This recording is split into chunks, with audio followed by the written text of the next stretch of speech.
잠깐 기도하고 해도 될까요? 제가 기도하겠습니다. 좋으신 하나님, 거룩한 성일에 오늘 함께 모여 예배할 수 있도록 도우시니 감사합니다.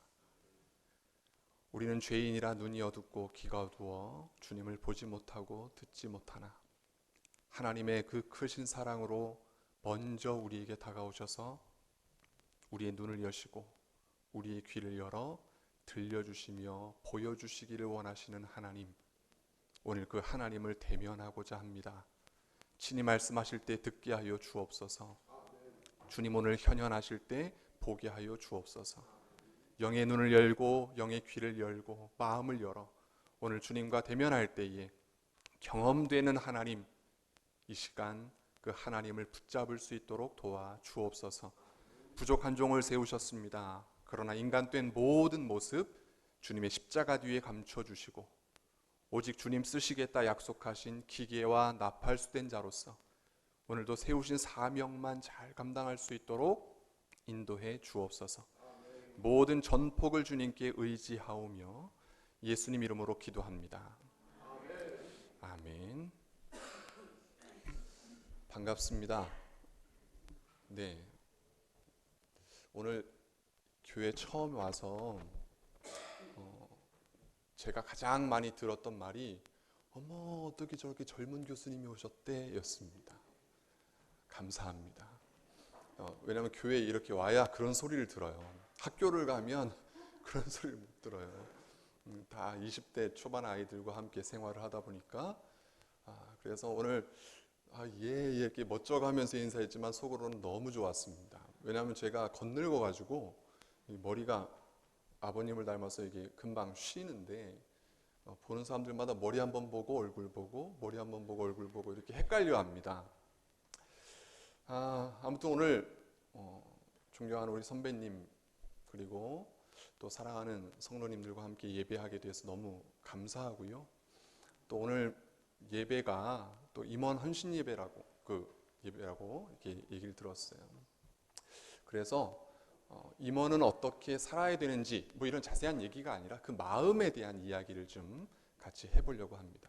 그래서 여러분께 오늘 한 사람을 좀 소개하면서 말씀을 이끌어 가려고 하는데요.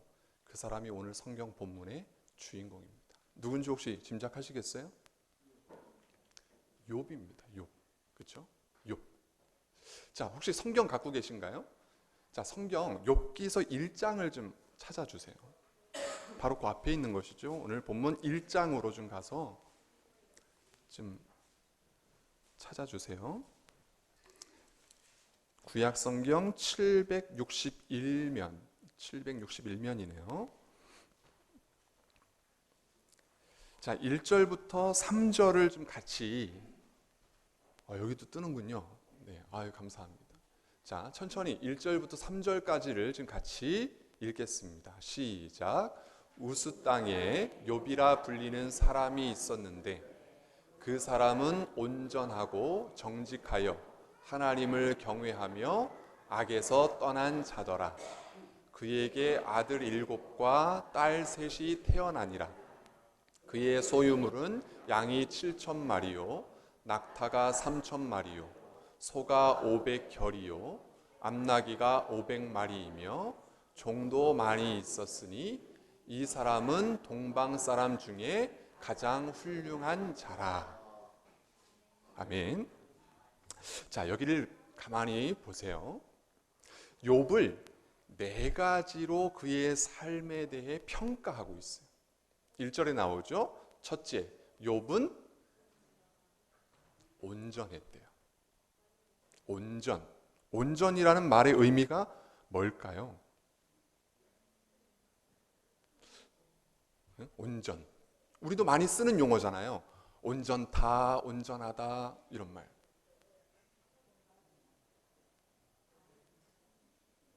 제가 좀 이게 우리 한글이 좀 이게 팍 와닿지 않아서 영어 성경을 찾았어요. 그랬더니 너무 명쾌하게 표현을 해놨어요. 퍼펙트. 퍼펙이라는 여기 아까 학생들도 있던데 퍼펙트 뭐예요? perfect. What does it mean? perfect. 완벽하다는 거예요. 완벽.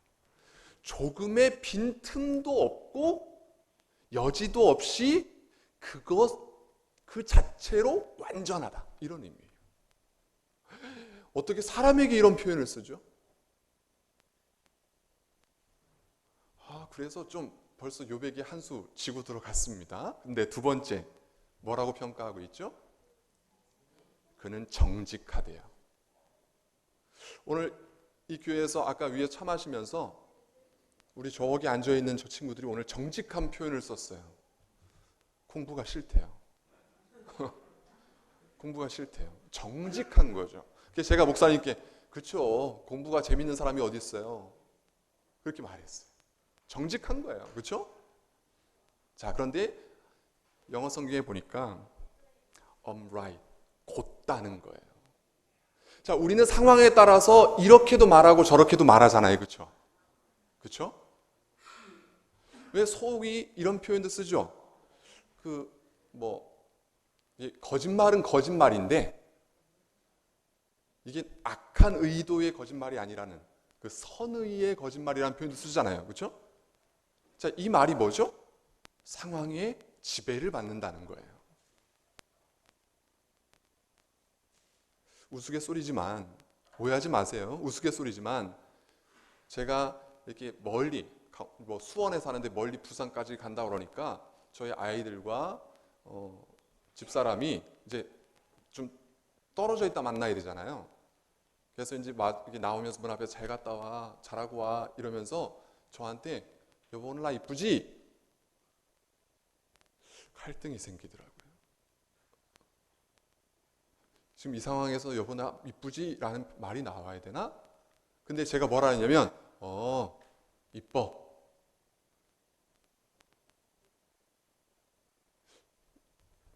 오해하지 마시라고 그랬어요. 오해하지 마세요. 이뻐. 그런데 머리는 감았어? 이랬더니 감아야겠지? 이러고 나왔어요. 제가 왜 이런 표현을 쓰냐면 한번 가만히 생각해 보세요. 그냥 말하니까 나도 거기에 화답을 하는 것이지 마음속 깊숙한 곳에서 정말 그 어느 때보다도 가장 이뻐 이런 표현으로서 제가 대답한 게 아니에요. 그렇죠? 아이들이 말썽 부리죠? 그래도 귀엽잖아요. 이쁘잖아요. 내 새끼잖아요. 그런데 정말 그 어느 때보다도 완벽하고 상황에 영향 없이 정말 가장 이쁘다라고 표현을 하는가? 아니더라는 거예요. 여러분, 우리는 상황의 지배를 받아요. 우리 언어의 생활 속에도 상황에 작용을 받아요. 그런데 욥은 그렇지 않았어요. 자, 세 번째. 저는 이것이 가장 제 마음을 때렸습니다. 세 번째 뭐라고 말하고 있죠? 네? 크게 말해주세요. 하나님을 경외했대요. 경외는 뭐죠? 두려워했다는 거예요. Feared God이에요. 하나님을 두려운 존재로 여겼다는 거예요. 근데 여기서 말한 두려움은 내가 잘못했기 때문에 생긴 두려움, 나를 숨겨야 되기 때문에 생기는 그런 두려움이 아니에요. 그분이 워낙 크기 때문에, 그분이 워낙 완전하신 분이기 때문에 두려운 거예요. 옷을 사러 가서 저는 하얀색 옷을 즐겨 입진 않는데 하얀색 옷이 어느 날 마음에 드는 옷이 있어서 이렇게 눈여겨볼 때가 있어요. 그런데 매장에서 그럽니다. 입어보세요. 근데 선뜻 못 입겠어요. 왜죠? 묻을까 봐. 내가 손에 어떤 이물질이 있거나 이 로션 바른 것에 뭐 어떤 흔적이 있어서 입다가 묻을까 봐. 하나님은 고귀한 분이에요. 순결하신 하나님이에요. 그 하나님 앞에 서면 그래서 두려운 거예요. 왜? 나는 죄인이니까요. 그래서 그 하나님을 최우선으로 여기고 그 하나님 앞에 자신이 죄인임을 인정하며 살았다라는 거예요. 자, 마지막 네 번째. 뭐죠? 악에서 떠났대요. 자, 그럼 질문하겠습니다. 여러분, 악은 뭐죠?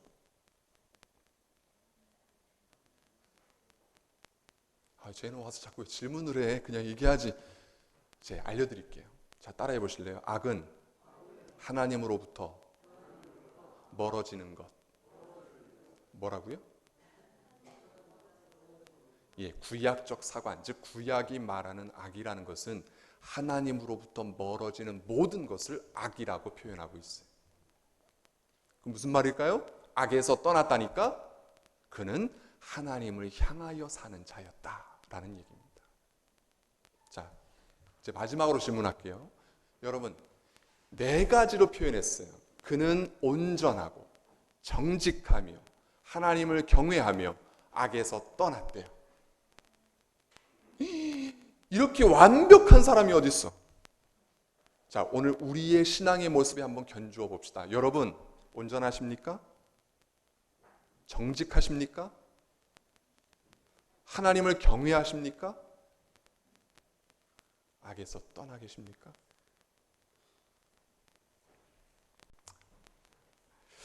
자, 욥이 이렇게 하나님 앞에서 인정받는 존재였음을 보게 됩니다. 그래서 그에게 복이 주어져요. 그 복이 2절과 3절에 나오죠. 자, 그에게는 10명의 자녀가 있었답니다. 그리고 3절에 보니까 그는 부유했답니다. 자, 근데 여기까지만 보면 세상적인 표현으로 끝납니다. 다복하고 부유했다. 자, 그런데 뭐라고 마지막에 기록하느냐? 이 사람은 동방 사람 중에 가장 훌륭한 자라.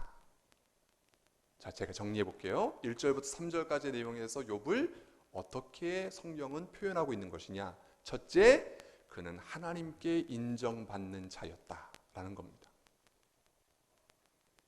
두 번째, 그는 사람에게도 존중받는 존재였다라는 겁니다. 저는 오늘 여기 함께 예배하고 있는 모든 성도들이 첫째, 하나님으로부터 인정받는 여러분 되기를 축복합니다. 그런데 우리가 간혹 착각하는 게 있어요. 그게 뭐냐? 하나님에게 나는 인정받고 있다고 생각하는데 주변 사람들이 볼 때는 아니, 하나님 믿고 예수 믿는 사람들이 왜 저래? 라고 보여질 때가 있어요. 가짜예요. 진정한 하나님 앞에서 바로 선 사람은 첫째, 하나님께도 인정받아야 하고 둘째, 사람들에게도 존중받을 수 있는 인물이어야 한다는 거죠. 가끔 우리의 신앙이 왜곡되면 나는 하나님 앞에 바로 선 것 같아요. 그래서 내 말이 다 맞다고 생각해요. 그리고 제멋대로 살아요. 그리고 세상에서 손가락질 받아요. 여러분, 그거 아닙니다. 하나님 앞에 인정받았으면 그것이 삶으로 드러나게 되어 있어요. 그래서 사람들도 그 삶을 인정해요. 존중해요. 자, 그런데 이렇게 끝나버리면 욥기서가 재미가 없어요. 그 이후에 보면 너무 하나님이 끼고 도는 것 같은 욥에 대한 시기가 발생을 해요. 누구에게서? 사탄에게서.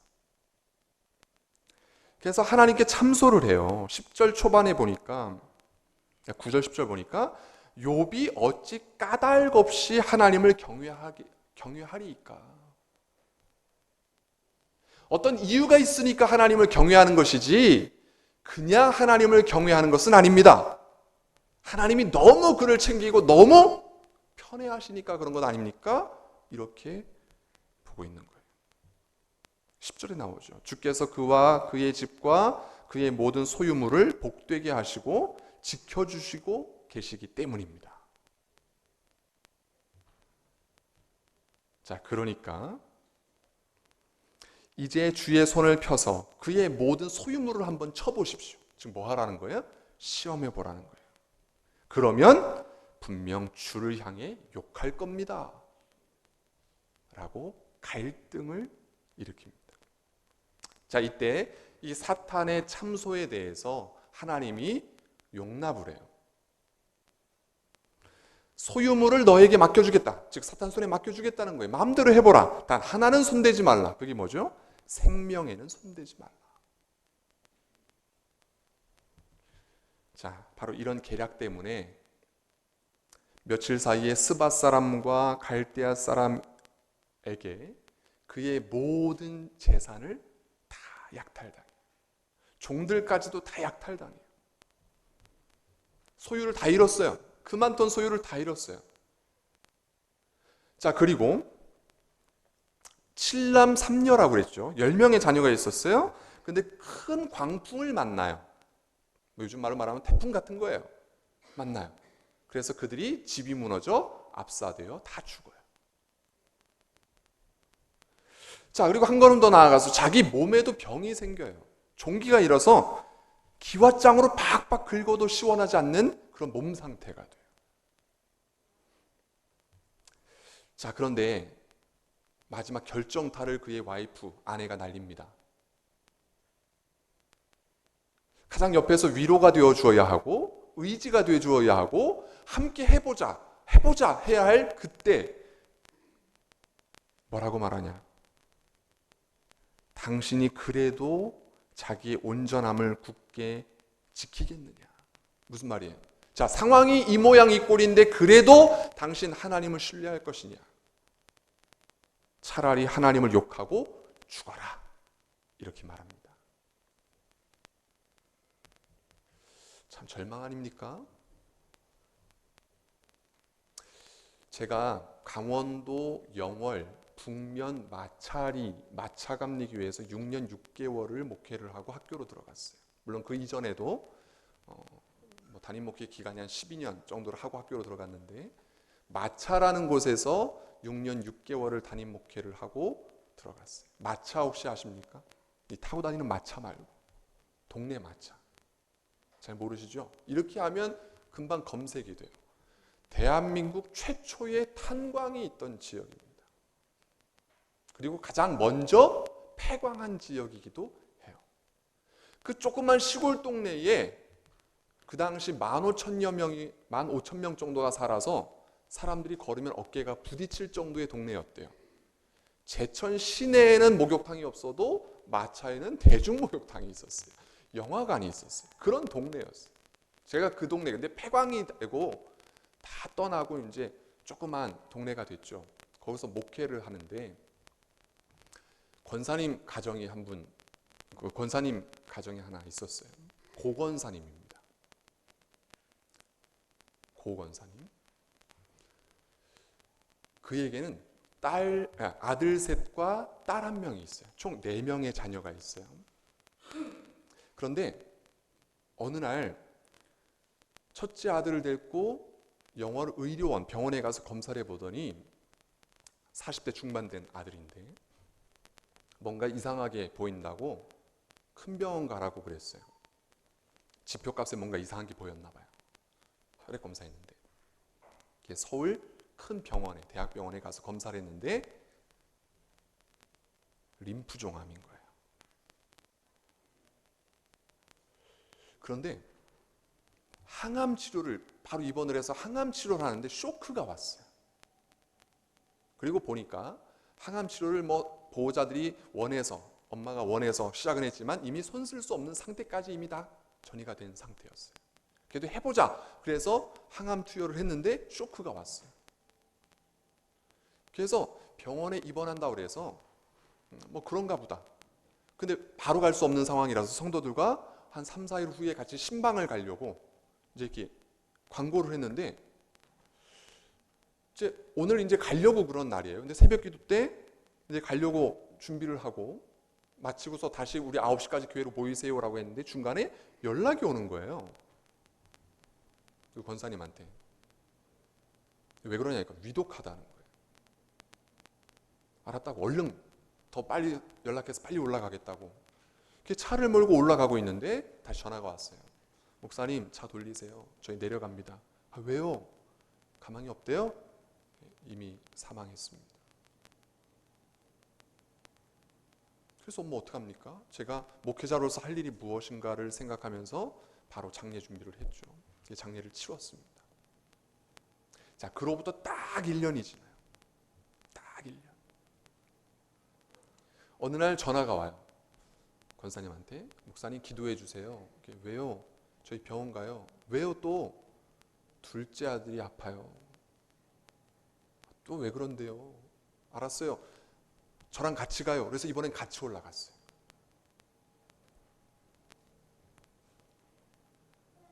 그런데 뭐 시간이 없으니까 생략하면 병원에 걸어 들어갔는데 혈액암이었거든요. 2주 만에 내려와서 장례를 치릅니다. 1년 사이에 두 아들, 40대 중반의 두 아들이 떠났어요.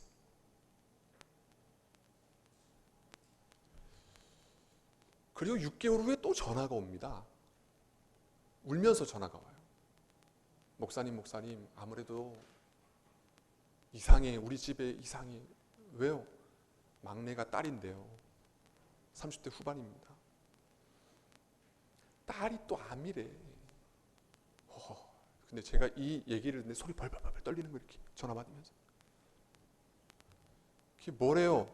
유방암인데 3기인지 4기인지 잘 모르겠대. 이제 뭐 노인이 들어서 정확하게 잘 못 들었어요. 그래서 제가 또 쫓아 올라갔어요. 세브란스로. 뭐라 그러냐면 수술을 우선 하고 항암 치료를 하고 방사능 치료를 하고 뭐 이렇게 해야 된대요. 해볼 때까지는 해보자 뭐 이런 거죠. 시간이 없으니까 생각할게요. 근데 막 악화가 돼가는 거예요. 근데 제가 그때 돌아와서 교회에서 기도하면서 하나님을 엄청 원망했거든요. 하나님 어떻게 한 가정에 이런 일이 생깁니까? 그렇잖아요. 근데 다행히 전절제 다 도려내고 다른 데는 항암 치료를 16차까지 해서 근데 사람이 완전히 필쩍 마르잖아요. 결국은 나았어요. 자, 그런데 제가 그 고건사님 남편 얘기를 하려고 그러는 거예요. 고건사님 혼자만 예수를 믿고 남편은 평생을 예수의 예자도 모르고 살던 사람이에요. 부인은 교회를 보내지만 자신은 교회를 절대 오지 않아요. 근데 어느 날 그분이 뒤에 와서 앉으신 거예요. 너무 당황을 했어요. 왜? 주변에서 교회 욕하고 다니는 걸 늘 알았거든요. 뭐라 그러냐면 예수 믿어봐야 뭐하나? 왜? 그 죽은 두 아들과 이 딸도 다 예수 믿었거든요. 자녀들은. 예수 믿으면 뭐하나? 어차피 다 이렇게 허망하게 죽어버릴 것. 신이 있긴 뭐가 있어? 이러고 제가 그때 지금보다 훨씬 젊을 때니까 어린 놈이 와가지고서 기도해본다고 했지만 되게 교회가 그래? 그리고 욕하고 다녔는데 와서 앉은 거예요. 너무 당황을 했어요. 제가 예배드리다가. 왜? 달려들어 때릴까 봐. 그런데 예배를 드린 중간에 기도를 하는데 누군가가 이렇게 흐느적거리면서 우는 소리가 들리는 거예요. 그러더니 기도가 끝나는데 갑자기 터벅터벅 걸어 나와요. 예배 중간인데 한번 지금 이 시간에 여기 계신 누군가가 한 분 일어나셔서 저한테 걸어온다고 생각해 보세요. 그럼 저는 어떻게 하겠어요? 이러겠죠. 그렇지 않겠어요? 그런데 포스트잇 노란 종이를 하나 떼어가지고 여기다 이렇게 붙여놨어. 딱 놓고 터벅터벅 거리더니 문 열고 나갔어요. 뭐라고 써놨냐면 내 마음이 변하지 않으면 다음 주에도 옵니다. 한 주간을 아멘 할 때가 아니에요 아직. 제가 마음속에 얼마나 불안하냐면 한 주를 어떻게 보냈는지도 모르게 갔어요. 왜? 불안한 거예요. 목적어가 없어요. 어떻게 하겠다는 건지 모르겠어요. 내 마음이 변치 않으면 다음 주에 다시 옵니다. 근데 왔어요. 10시 반에 왔어요. 11시에 들어와서 봤어요. 그런데 이번에도 또 똑같이 기도 끝났는데 또 똑같은 포스트잇을 앞에다 붙였어요. 하나님이 진짜 있긴 한 거야? 그리고 갔어요. 그리고 또 한 주가 지났어요. 아이, 한 번에 다 써주면 안 돼 그거? 써서 붙여놨어요. 이제 한번 믿어보려고. 근데 제가 그러면 안 되잖아요. 목사가 아유 그러셔야죠 이래야 되잖아요. 아니요 왜 그렇게 생각하신 거예요? 이렇게 물었어요. 왜? 그의 삶의 스토리라니까. 여러분 생각해 보세요. 생떼 같은 자녀 셋을 하나는 마지막에 그래도 건졌지만 둘을 떠나보냈어요. 하나도 힘든데 둘을 떠나보냈어요. 1년 사이로. 얼마나 괴롭겠어요. 하나님을 부인하고 또 부인했겠죠.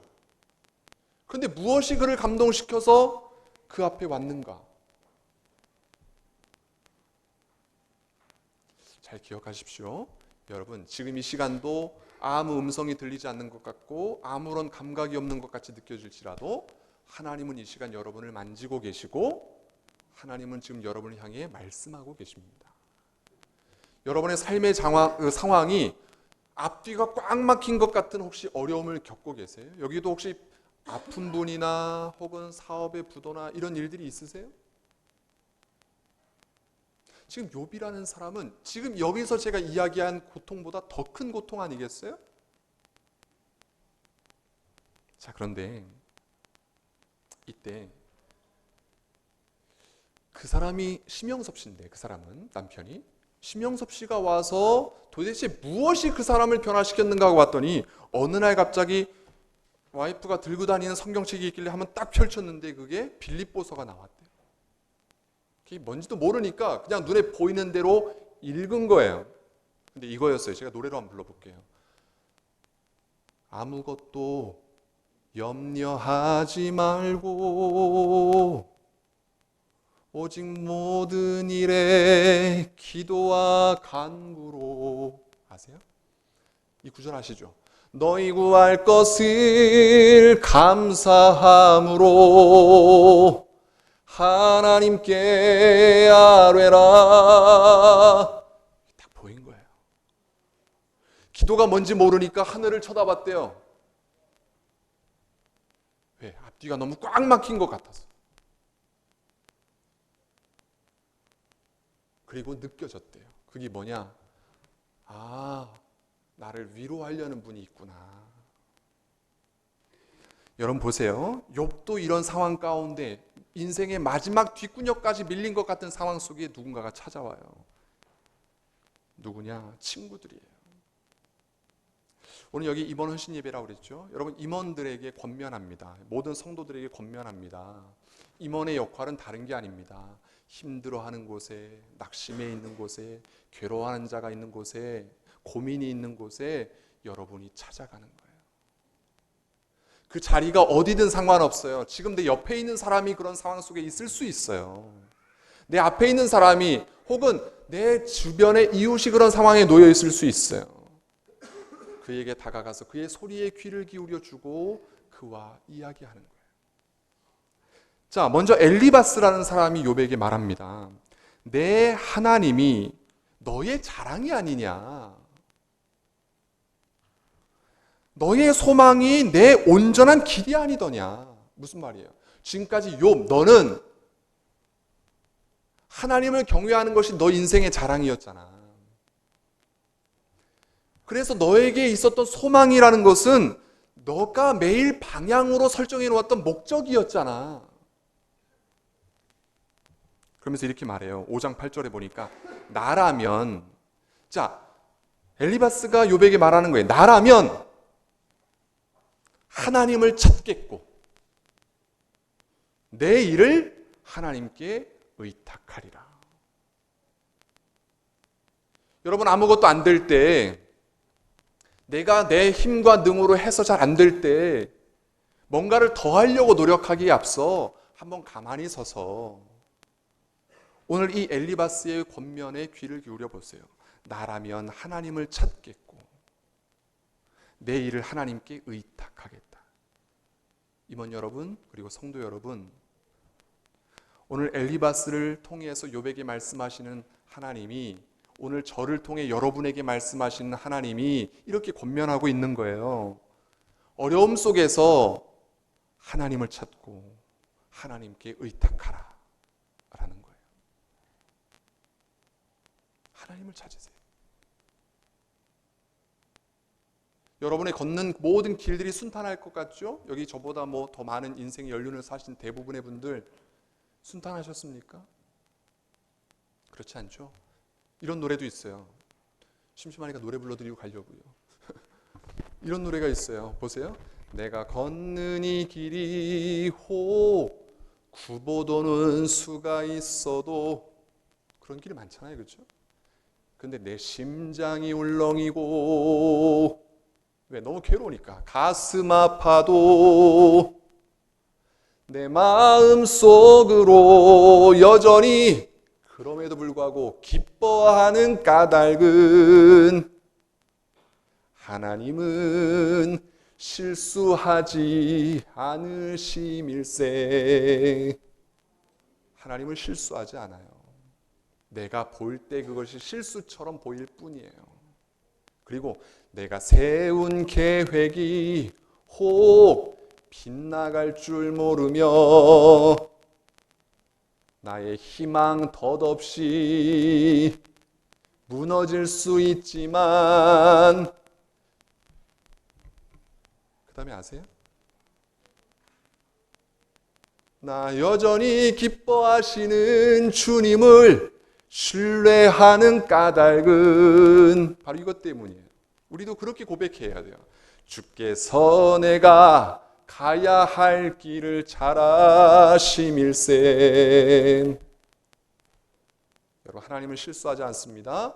우리가 가야 할 길을 아십니다. 그러니까 이제부터 우리가 해야 할 일이 있어요. 그 하나님을 찾고 의탁하면서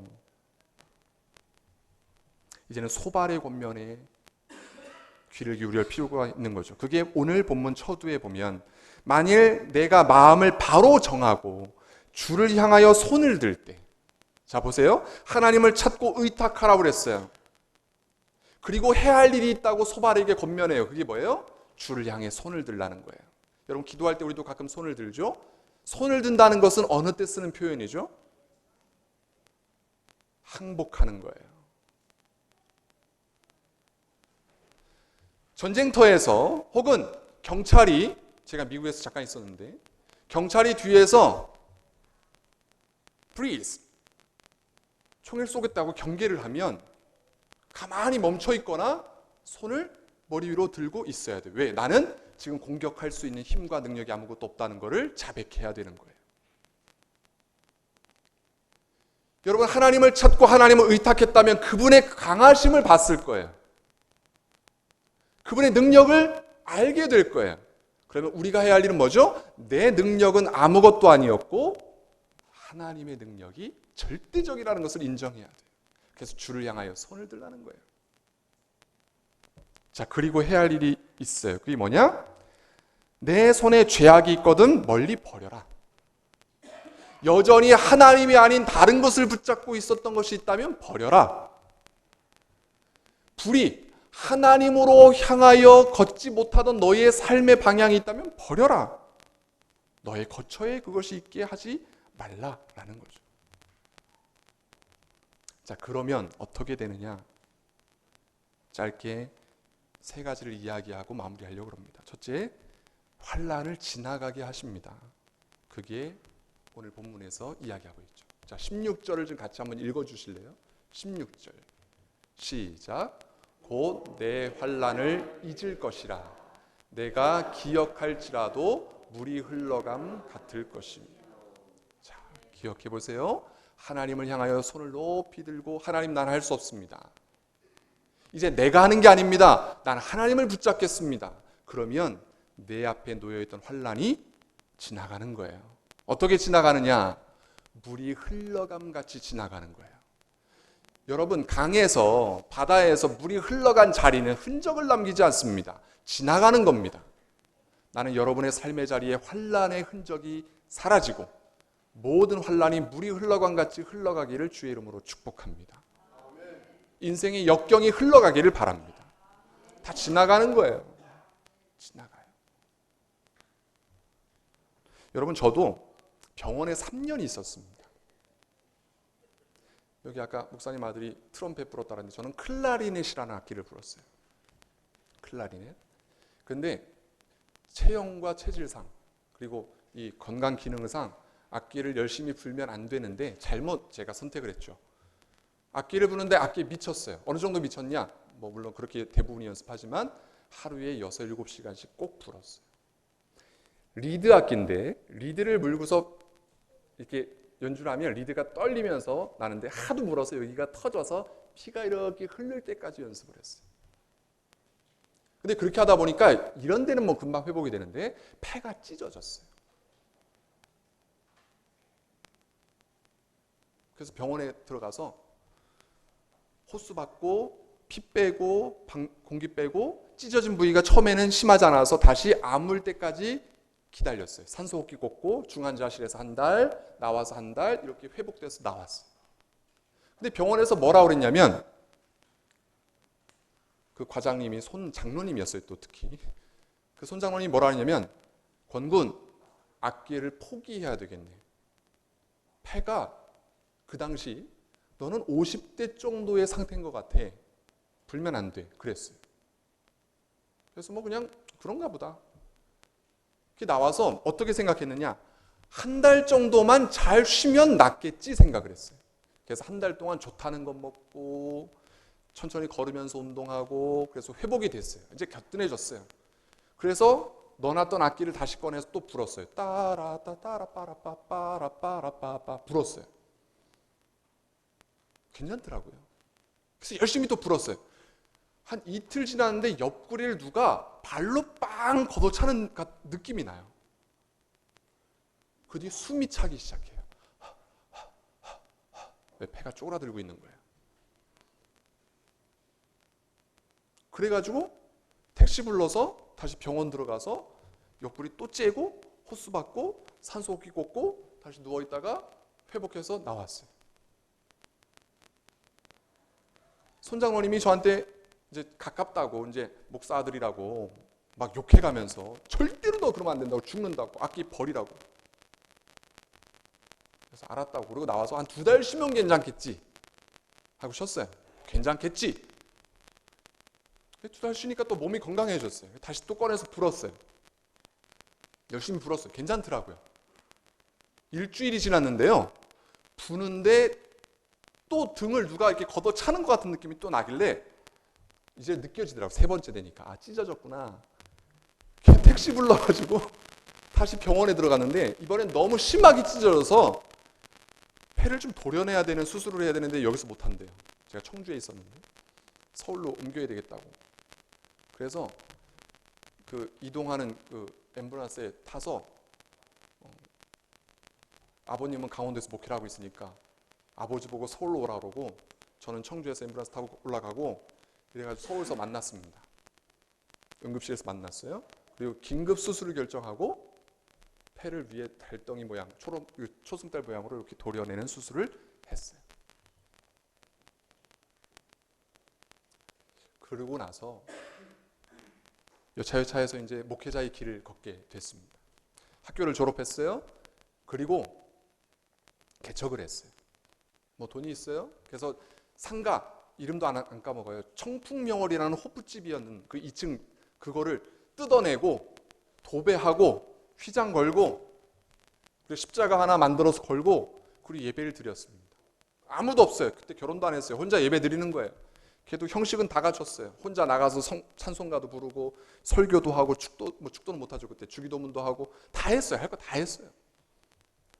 그렇게 딱 한 달, 정말 정확하게 한 달을 지냈는데 제가 설교하는데 본문을 읽고 있는데 이게 이렇게 흔들리는 느낌이 받아서 이상했어요.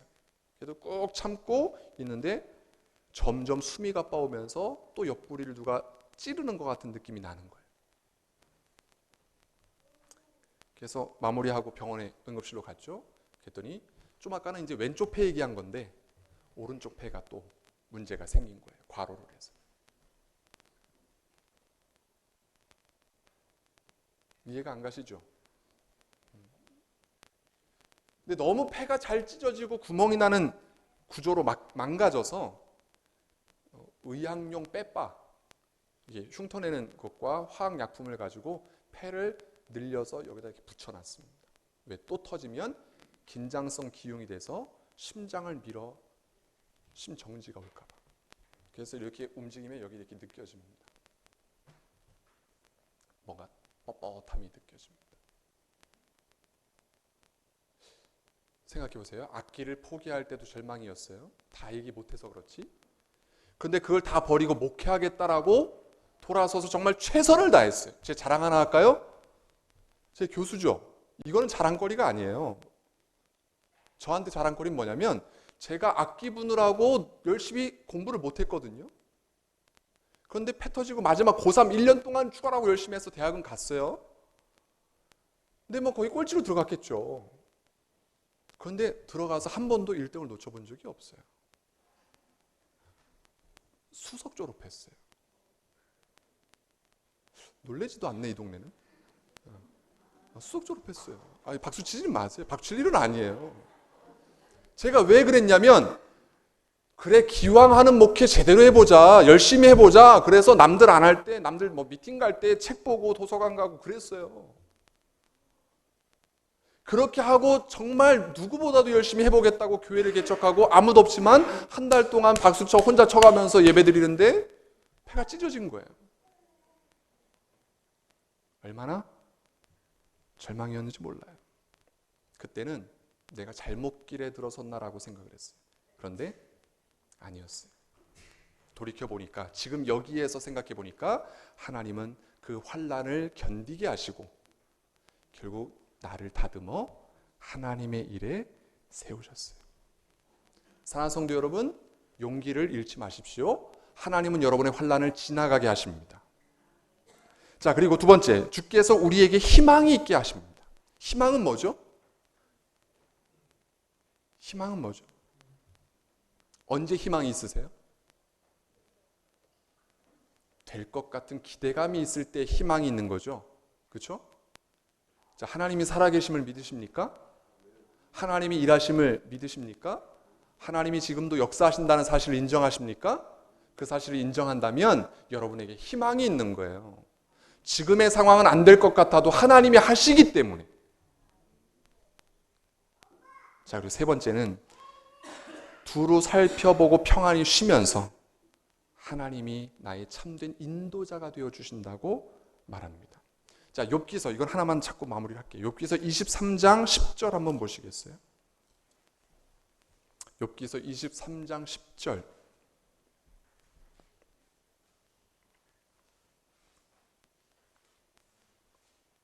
(23장 10절) 찾으셨어요? 네, 이 앞에도 있네요. 같이 읽어주실래요? 시작. 그러나 내가 가는 길을 그가 아시나니 그가 나를 단련하신 후에는 내가 순금같이 되어 나아오리라. 그래요. 환난과 고난을 흘러보내고 하나님이 나에게 주시는 희망을 가지고 살아갈 때, 여러분, 우리는 단련된 이후에 순금과 같이 되어 나오는 복된 인생이 되는 거예요. 사랑하는 성도 여러분, 하나님은 우리의 갈 바를 알고 계십니다. 하나님이 좋은 나무교회, 맞죠? 좋은 나무교회, 왔더니 정말 좋은 나무가 많더라고요. 좋은 나무교회, 이 교회가 가야 할 길도 아십니다. 지금은 보이지 않는 것 같아도 하나님은 그 길을 한 걸음 한 걸음 인도해 가고 계신 거예요. 여러분, 결단하십시오. 그 하나님을 놓치지만 않으면 됩니다. 그 하나님께 의지하기만 하면 됩니다. 오늘 친구들의 권면처럼 하나님을 찾고 하나님께 의탁하고, 이제는 내가 하는 것이 아닙니다. 하나님이 하시는 겁니다. 의지하며 손을 높이 주를 향하여 들 때, 그 하나님은 여러분의 고난을 물이 흘러감 같이 지나가게 하실 거예요. 그리고 희망이 있게 하실 거예요. 오늘보다는 내일이, 내일보다는 그 다음 날이 더 희망이 쌓여진 날이 되게 할 거예요. 그리고 하나님이 참된 인도자가 되어주실 거예요. 그러니 지금의 어려움이 있더라도, 지금의 약함이 있더라도 놓치지 마십시오. 최후의 승자가 되시는 하나님만을 바라보며 한 걸음 한 걸음 나가십시오. 언제까지 그렇게 해야 될까요? 네? 권사님이시죠? 네, 언제까지 그렇게 해야 될까요? 그래요, 맞아요. 제가 이 노래 불러드리고 내려갈게요. 그때까지, 그때가 언제라고요? 그래요. 내 맘에 찬송이 있네. 근데 살다 보니까 애통하는 슬픔이 있어도, 그런데요, 지나치는 세상 일 생각하니 이 세상은 내 쉴 곳 아닐세. 여러분, 우린 여기를 잠깐 거쳐가는 거예요. 영원한 하나님 나라를 향해 가는 거예요. 그래서 이렇게 결단하려고 그래요. 저도 그렇게 살고 여러분도 그렇게 살았으면 좋겠어요. 그때까지 난 항상 찬송하며 누구를요? 하나님을 기쁘게 주를 따라가리. 권사님 말씀하신 그때까지 주님만 바라보리. 주 날 부를 그때까지. 사랑하는 성도 여러분, 주님이 부르시는 그날까지 그 하나님을 놓치지 말고 주를 쫓아가십시다. 그래서 그분 앞에 섰는 날 우리 인생의 모두가 다 마지막을 경험할 거 아니에요? 그 서는 날 우리가 잘 믿어, 예수 믿어, 천국에 왔노라고, 그 하나님 나라에 살게 되었노라고 자랑할 수 있는 저와 여러분, 그리고 좋은 나무교회가 되어서 나중에 꼭 찾아보려고 그래요. 천국 가서 좋은 나무교회 성도들이 몇 명이나 왔는지. 저도 가기 위해 노력해야겠죠. 그렇죠? 여러분도 마찬가지입니다. 아무튼 귀한 교회 불러주셔서 오늘 짧지만, 이게 교수들은 한 가지 직업병이 있어요. 그게 뭐냐면 교수는 강의를 한 번 시작하면 3시간을 해야 끝나요. 그래서 늘 시스템이 한 9년을 3시간에 맞춰 살다가 짧게 하려니까 이게 당황도 되고 그럽니다. 오래 하라면 뭐 오래 하면 돼요. 단 재울 수도 있고 이러니까 문제죠. 그렇죠? 자, 아무튼 여러분, 주를 향하여 손을 들 때입니다. 세상이 악합니다. 세상이 어렵습니다. 어지럽습니다. 이럴 때일수록 주를 향해 손을 들고 나가는 겁니다. 우리 옆 사람에게 이렇게 인사하고 제가 기도할게요. 같이 인사해 주세요. 주를 향하여 손을 들고 사십시다.